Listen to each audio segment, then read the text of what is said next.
Olá pessoal, sejam bem-vindos a mais um review geral do mercado. Hoje a gente vai comentar os dados referente ao pregão de sexta-feira, dia 29 de abril, último pregão do mês. A gente já chegou a postar no blog o resumo diário de fluxo, só que hoje a gente vai dar uma passada rápida em relação ao fluxo e também uma passada nos indicadores gerais de bolsa e performance de ativos que pertencem ao índice Bovespa. Bom, hoje dia 2 de maio, são 7 horas e 41 minutos.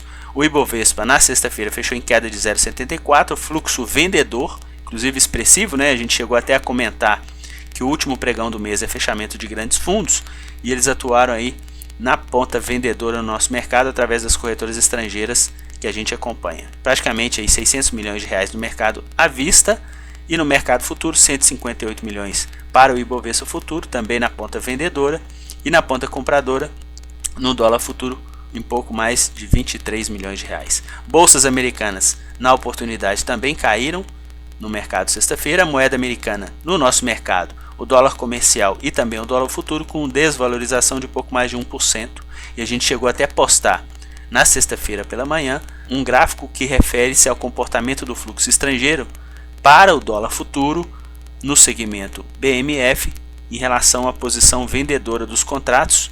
Eles atingiram a posição vendedora depois de 2 anos praticamente da última vez que eles atingiram. Inclusive o dado de sexta-feira a gente já tem publicado, eles retomaram um pouco esse movimento de compra, né? E a gente percebe ainda que tem uma curva descendente de saldo em aberto para o dólar futuro, que pode fazer uma pressão de venda na moeda americana nos próximos períodos. Bom, passando rapidamente aqui em relação aos contratos, a gente percebeu aí que a gente teve um fluxo vendedor, né, para o Ibovespa futuro, bem coerente com a movimentação dos preços. Eles já começaram o pregão na ponta de venda e terminaram aí com esses 158 milhões de reais. Para o dólar futuro, eles começaram também na posição de venda, só que eles inverteram a mão praticamente aí de meio-dia para frente.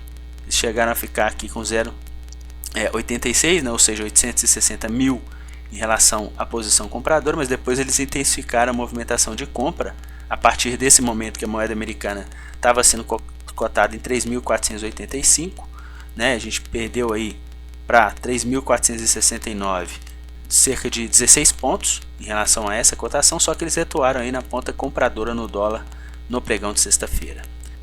Nas opções, pessoal, eles atuaram na ponta vendedora tanto para Petrobras quanto para Vale. Se a gente verificar aqui, o net dos calls ficou negativo em quase 2 milhões e meio.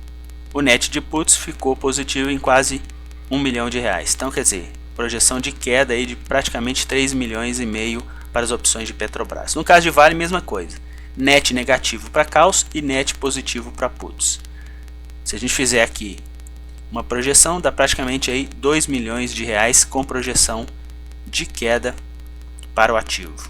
Em relação à projeção de lucros, a gente teve aqui prejuízo para as opções da Vale, que eles atuaram, e também para as opções de Petrobras.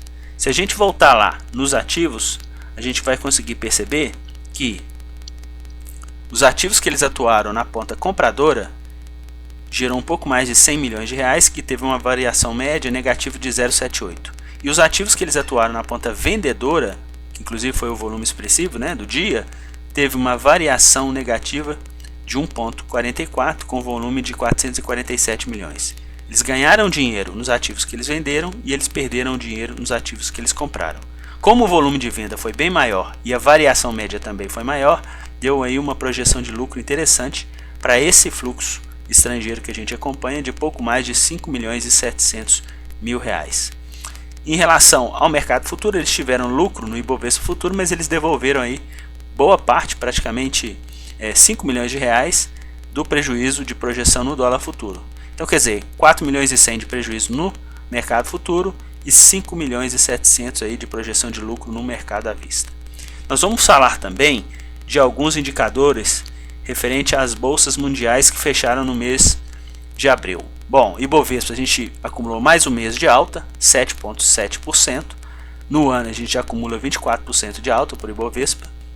Dólar comercial também mais um mês de queda, 3,34%, e já acumula no ano uma queda de 14,65%. Bolsas americanas fecharam no ambiente positivo para Dow Jones e S&P 500 e negativo aí para Nasdaq.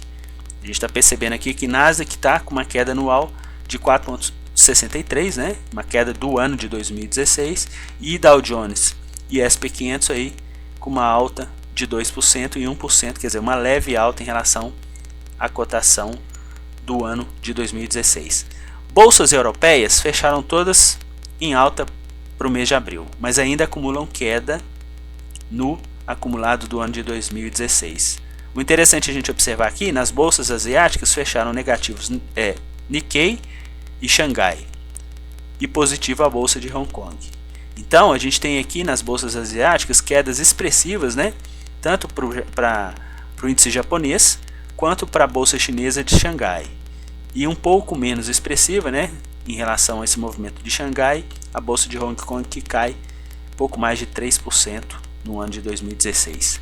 Em relação aos ativos que pertencem ao índice, a gente tem aqui, né, quer dizer, maior volume de valorização para o mês, a gente tem aqui CSN, ok? Teve uma valorização no mês de abril de 83%. Na ponta de venda, a gente tem aqui as ações da Oi, inclusive com uma desvalorização, né, de 18% para o mês de abril. Nesses 2 meses que a nossa bolsa subiu cerca de 24%, 25%, o fluxo estrangeiro atingiu aí a marca de quase 10 bilhões de reais no nosso mercado. Então é bem interessante a gente observar esse fluxo estrangeiro aí que está atuando na nossa bolsa. Ok, pessoal? Um grande abraço a todos e até o nosso próximo boletim.